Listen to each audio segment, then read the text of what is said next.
Question from the audience. Hiring diverse candidates is only possible if you can first recruit them. So on this topic, what advice does the panel have for how to improve recruiting? Well, I'll take a stab at that. So I know next week we have a group of students, and if you guys haven't studied this or researched this, the University of Texas, they have a African American Male Research Institute. And so that group of individuals is coming to our Major League Soccer office next Friday, I believe, and we're going to put on a program for them just to kind of talk about getting their foot in the door. But more importantly, it's a relationship type of thing. Mm-hmm. And I think, you know, sports is, I really love sports because I think we can take things that we learn from the coaching space and apply them to our industry as executives. So when we recruit student athletes, particularly now I'm putting on my collegiate athletics hats, we go get the kids. We go get the student athletes, we recruit them, we bring them in.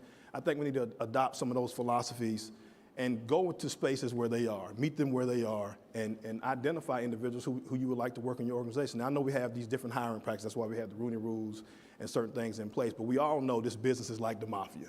When you start looking at statistics, 85% of jobs are filled before they're even posted, and so we have to be mindful about that. And for others that are looking to get into the industries that are minorities, again, how you create and develop relationships is huge. Any employability studies, they show you about social capital and how important that you have to be in these social circles to be considered for these opportunities. So I think those are some things that we need to do from a recruiting standpoint to kind of increase our diverse pool of candidates. I also just think you have to break down the sort of that tradition of you know, it's who you know, and if it's a relationship business, you know, everybody, every department, every sort of traditional function, whether it's on the business side or the sports side, for our case, basketball operations, there have to be non-traditional pushes to make the pipeline bigger and broader. And then you have to do more to help prepare people for what the next opportunity is going to be so that people don't feel stymied in the role that they are. And I think that's something that we're very focused on as well, creating opportunities for former players, whether WNBA players or NBA players, not just in the basketball space, but on the business side as well. So you just have to be very intentional. And you know, there are lots of different strategies to employ, but it has to be done with a sense of purpose.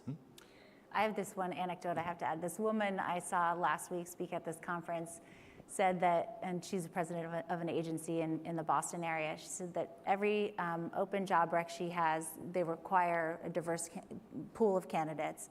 And if the hiring manager comes in and says, well, I've only been able to find these 3 people and I can't find anyone, she closes the job rec.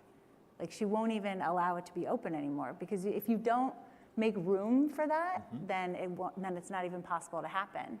So to your point about whatever percentage it was, it's already filled before the job's even posted. Like, you got to give it a chance, or else it won't ever happen.